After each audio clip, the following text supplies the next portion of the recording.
fatan alheri ga asalin garin Musaffatu, babban gari kenan, garin Shehu Usmanu radiyallahu anhu, mujaddadi na addinin Islama, wanda nake bayani akan abubuwan da suke faruwa da kuma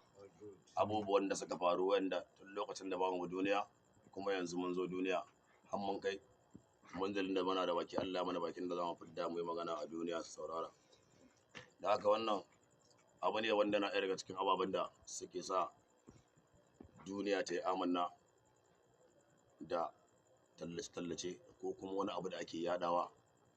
wanda zai ja hankalin al'umma wurin sauraron sa idan mutane sun yi amfani da idan basira da kuma kunnen basira. Abu na farko, ina addu'a ga dukkanin wanda yake cikin wata rayuwa ta matsala, da damuwa, kashe-kashe, tashin hankali